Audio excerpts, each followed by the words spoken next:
Good afternoon. Eric Arnold here in the sports barn, once in a while known as the Big E. Once in a while, and known as the Big E. It's Monday, July 6th, 2020. I don't know, maybe 5 in the afternoon.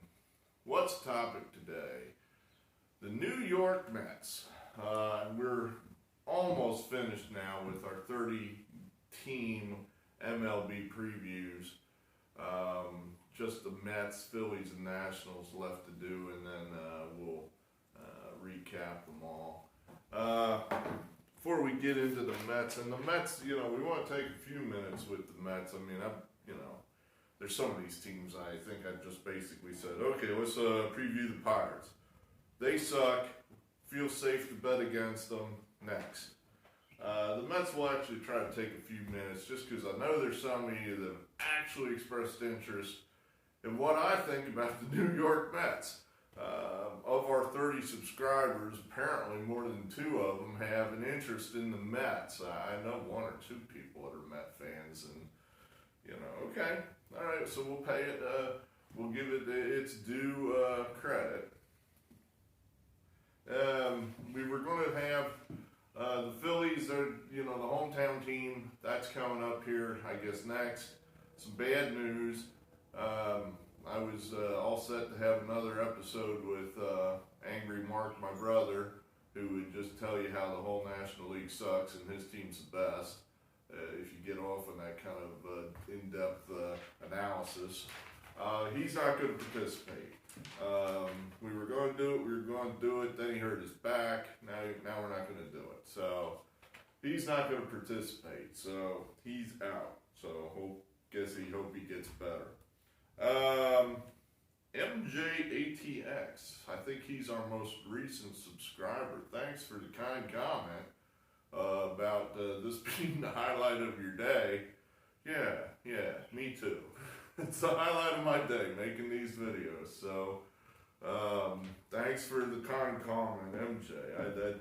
You're not Michael Jordan, are you? Probably not. I don't know, that got me thinking about Michael Jordan. I'm watching, I know I talked about this before, about the Michael Jordan documentaries, and I thought, Michael's just a jerk. I mean, what a jerk. I don't want to go have a beer with this guy. I don't know. Right now I could go for a little Michael Jordan in some of these sports, or leading up to the sports. We're not even playing yet. And all I hear are guys that don't want to play, and then everybody rushes out and gives them a big hug and says, oh my goodness, we can't possibly criticize you because, et cetera, et cetera, et cetera. So I'm thinking Michael Jordan would probably, if that guy was on his team, throw him off the team and say, no, dude, don't even bother coming back if that's your attitude, because we're here to win. So that's what we're looking for, without getting into a political discussion as to whether the players should or shouldn't feel like they need to play or what have you. We're just looking for value as far as handicapping. Who are we going to bet on? Who are we going to bet against?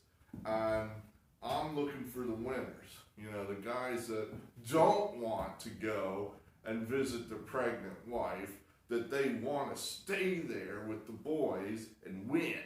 That's who we're looking for. That's who we want to bet on. So that's my Michael Jordan thoughts on that. Winners. We want winners. I'm getting into this TBT, if nothing else. There's no other live sports on.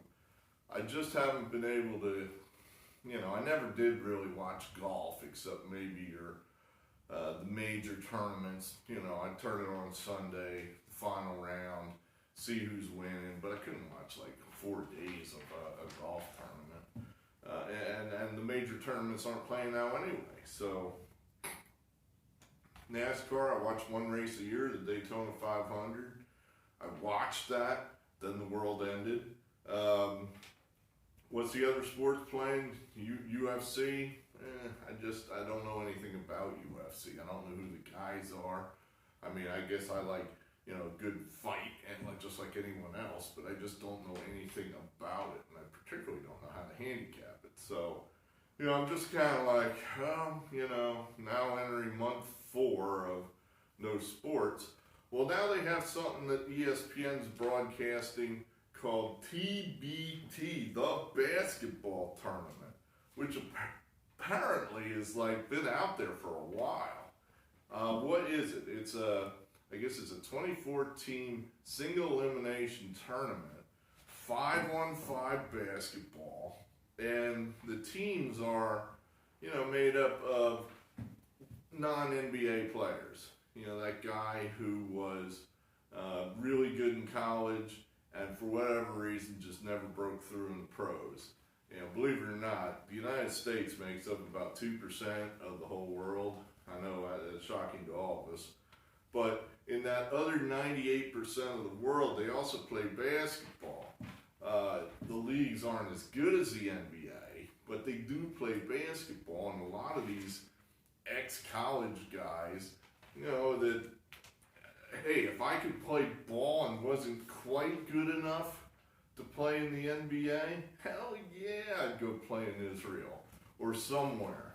If you like playing basketball and you're getting paid to do it and you like it, then go do it. And there's a lot of these guys. So these 24 5-man teams, well, they're more than 5 men. They're like probably 12, just like a normal basketball team. They're playing in a single elimination tournament in Columbus, Ohio.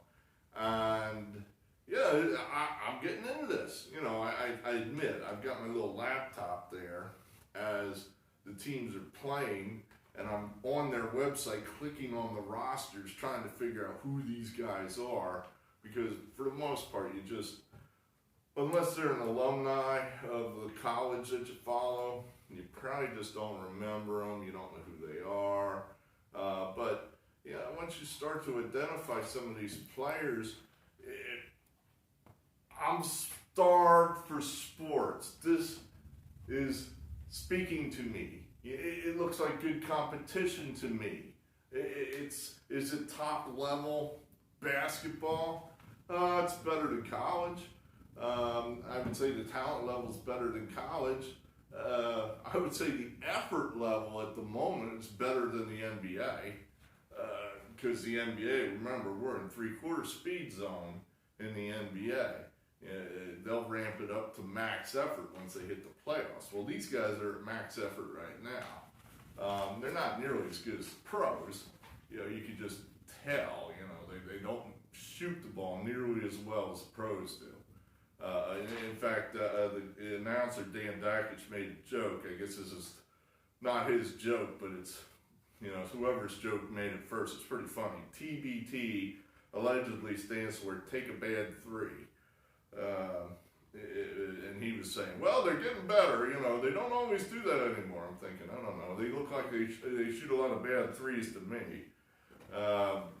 But it's a good, you can see these are guys who want to win. In other words, I'm not a billionaire here. I could use that winning money. We're going to play hard, and I like it. I like it. I'm going to keep watching it. Apparently, I got my Ohio State shirt on here tonight, or today, and the Ohio State alumni team apparently is the defending champion,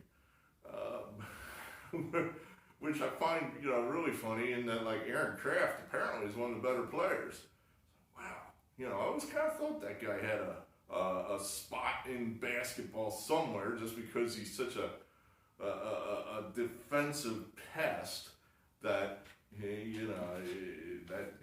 walking floor burn, that old joke, that was Aaron Kraft. I'm sure he's still the same. He's probably like 38 now and still looks like he's 22.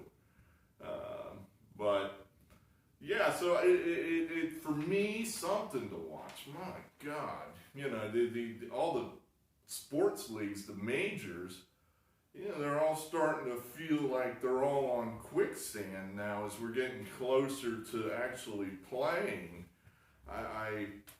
I guess I'm looking at, it's being presented in a pessimistic manner. In other words, how many players are in the major leagues? 30 times what? 40-man roster, 1,200 players. So how many players have you heard speak negatively? 20, 30 maybe? That's a tiny, tiny percentage, and that's what we're focused on, rather than the other 98% that are silent. Some of those guys are probably actually like, man, I cannot wait to get out there and play some ball. So, you know, we're focusing on the negative. So I'm going to watch some TBT, try to not focus on the players that can't help but go out and say negative things. Hey, I embrace that, you know. That's what I like to do. I come in the barn and bitch. You know, it's my way of not putting a gun in my mouth. So if you got to go out on Twitter and bitch, then, you know, that's what you do. No problem. So, but we're going to try to focus on the positive. We're going to focus on the positive. Baseball's coming in some fashion. Basketball's coming in some fashion. There will be hockey, which I honestly think is probably going to be the most exciting of all these three bubble sports. So it's all coming, can't wait.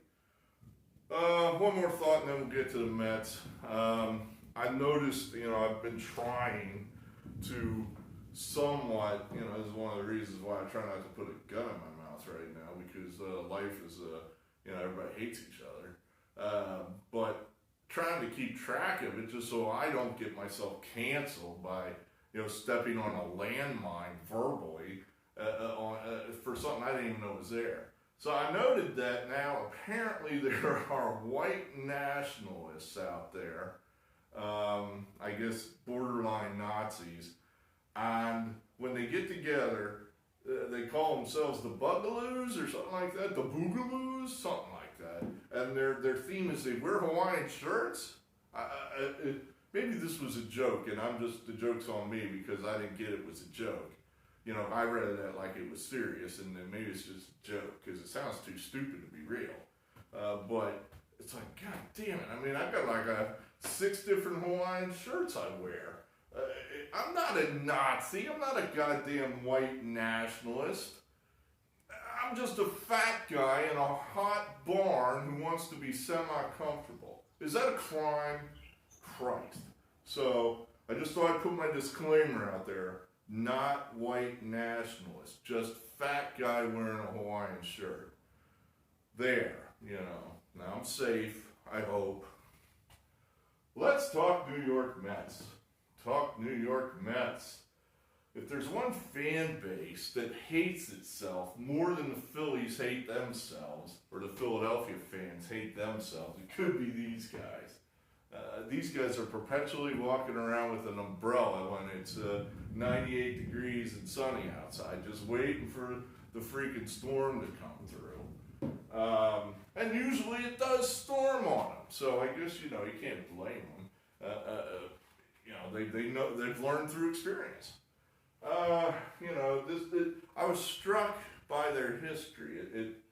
It was just like the White Sox, where just huge swaths of inefficiency, failure, loss, with punctuated by that 1 or 2 big year where they go to the World Series. But for the most part, you know, a team that is not competitive. Last year, 86 wins, I guess you could call that competitive. Is that a good year for them? Here they only won 90 wins in 15 and went to the World Series. Yeah, that's what I mean. That was their big year. And then the rest of it, you know, okay, I don't know if it counts. You lost the 1-game playoff here. That's a good discussion sometime. If you lose the 1-game play-in, were you in? Did you make the playoffs? At any rate, the return on investment is not great. 4 out of 5 losing years, below average, minus 3.5% for the last 5 years. One number I forgot, I wanted to make a point on that. Their over-under last year was 85.5, which I thought was, you know, look, when I saw they won 86 games last year, as I'm putting this together, I thought, wow, the Mets must have made you some money last year. I mean, you know, they had a lot of things go right for him. You know, Pete Alonso coming out of nowhere, Jacob deGrom have another dominating season, and here they still lost your money. You know, so that's kind of my thought on the Mets, is you're paying a premium with these guys, and for no reason. You know, they haven't earned it. They're relatively average runs against. They cannot catch the ball. That's apparently one of their big weaknesses. Last year, at least, one of their big weaknesses was the bullpen. You know, again, the Met fan walking around with the freaking umbrella. He goes out and gets Edwin Diaz, lights out closer from the Marlins. Man, we're set. You know, ninth inning, close it out. That's ours. No doubt. We're paying all this money for this guy, and he can't get anybody out. Forgive me for snickering. I mean, it's not. I don't dislike them. Mets. If Mark the Idiot was here, he would scream and shout and say, "That's unforgivable. We hate the Mets." I don't hate the Mets.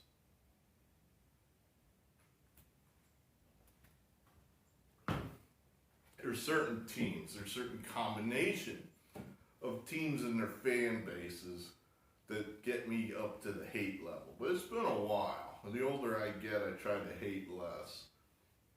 I don't hate the Mets. I'm trying to think if I think less of them than any other team in the division. That's a tough one. That's a tough one. I'll probably end up hating the Nationals before it's over here this year. But the Mets, at any rate, Vegas has them at 32. So 32 divided by 60, that works out to 86 over the 162 game season. 86 is exactly what they won last year. Like I said, I tried to do a little more in-depth study of the roster just so I could talk a little longer about these guys. Syndergaard out, replaced with Stroman. I'm not a Stroman fan. You know, prove it to me, guy. You know, be the superstar that you think you are. But he hasn't done it yet. So I think it's about a wash. They lost somebody else. Wheeler went to the Phillies. But then they signed Porcello from the Red Sox. I like that one. You know, that's a guy that's going to pitch. He's a guy that gives you 200 innings every year. And, you know, I think it's a guy that's been in the American League his whole career, might play pretty well in the National League. These National League hitters are going to be looking for that 98-mile-an-hour gas and, whoa, a curveball. You know, in 60 games, they may never adjust to that.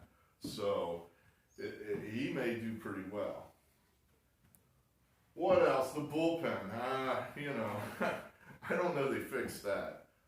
They've got some guys in there that at some point on their baseball card, I can point to fantastic years. Dylan Betances, Edwin Diaz, Juris Familia. These are all guys at some point in the past that had great years. And then still the best guy in the pen is probably Seth Lugo. So, you know, it's all, the bullpen didn't excite me. I think their starting pitching's okay. You know, it all comes down to deGrom.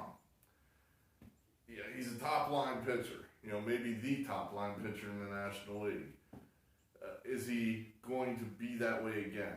And then again, even if he is, you know, this is a guy that pitches great for 7 innings and then turns a tie game over to the bullpen. You know, they just don't hit for the guy. That's the only thing I can think of. He won 11 games last year and won the Cy Young Award. How's that possible? So I'm not that impressed with deGrom, and he's going to have to be just that good or even better for this team to jump up over 86 or 32. You know, in a short season, and he's not a guy that has a history of pitching deep in the games. Yeah. You know, on the field, you know, are you getting Cespedes? Well, forgive me, the guy hasn't played in 3 years, so You know, no one knows how to, we've all forgotten how to pronounce the guy's name. So is he actually going to play? You know, I clicked on a headline from, I'm sure, some Met fan blog or the New York Post or whatever. Cespedes looks like a monster. It's like, okay, yeah, all right, we'll see. I didn't see any comments about Jed Lowry, though. I don't think you're going to see him. Wilson Ramos is your catcher. Can he stay on the field for 60 games? I don't know.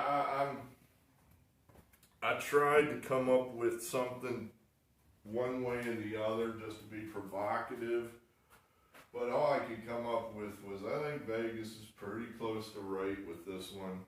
I think 32 wins out of 60, that'd be 32-28. That seems about right for this team. You know, there's a lot of holes. It's not a very well-run franchise, I think, even Met fans. Well, let's put it this way. That's what I gather from watching you guys on the internet, that you guys think yours is the worst team, and at least the worst run team in the whole league. Maybe it is. I'm not so sure. But 32, I mean, we'll do the wrap-up video in another couple days, and we'll see if we're going to put the Mets in the playoffs. They should be, you know, come on, they're better than the Marlins, they're better than the Pirates, they're better than I got to think about that, they're better. Well, I guess it's a point, yeah, that is a good question. I have to double check that and figure out how the playoffs are going to be broken down. I guess your traditional way leagues, so, you know, are the Mets better than the Reds? Are they better than, I don't think they're better than the Brewers, I don't think they're better than, are they better than the Cubs? Don't know. We'll give that one some thought. So that's what I don't have a whole lot more here on the Mets. I'm looking forward to seeing the Mets play. I'm looking forward to seeing anyone play. I can't wait. I don't care who's playing. I mean, put the AAA team in uniform. I'll watch that. Like I said, I'm watching guys that have played 6 minutes in the NBA their whole lives right now in the TBT, and I find it exciting. So I'll watch anything at the moment. So yeah, I don't give a damn if the whole damn roster sits out with the flu. Just bring some dudes in there and I'll watch it. Phillies next, Nationals after that. Then we're going to have a big sum-up, wrap-up video, and that'll be it then. I guess we'll be ready to rock and roll for baseball. Of course, we're going to have to remember it's there. It'll still be another 2 weeks until we play, but it's coming. It's coming. It every day, you know, gets a little closer. Thanks for being here. Thanks for taking the time to watch. I'm going to have more for you. Subscriber BLP asked about the Raccoon. No, we still haven't caught him. You know, if you had the underdog on this one, you're getting paid at the moment because it's 2-0 Raccoon. I didn't set the trap because the cats were outside, and you know you got to keep the two separate. You got Raccoon here, cats here, because if the cats are outside and the trap's set, then you just end up catching a cat. You know, this one got caught once. See, as you can see, he's a general moron. And, you know, you think he'd know better and not get in the trap again. No, he'll be back in it. You know, what he took away from that experience was, well, that was kind of scary, but Daddy did come and rescue me, and there is food in that trap. So I could go inside and eat the food, but there's food right here. You know, why would I go all the way inside to eat food that I know is safe when the food's right here? So, you know, so you got to keep the cat and the raccoon separate. And so we'll try to do that tonight. Keep cats inside, raccoon outside, get the raccoon in the trap, no more raccoon. So that's what we're hoping for. We'll see if it happens. Very good. Thanks for being here. I will talk to you probably tomorrow. Eric Arnold, out.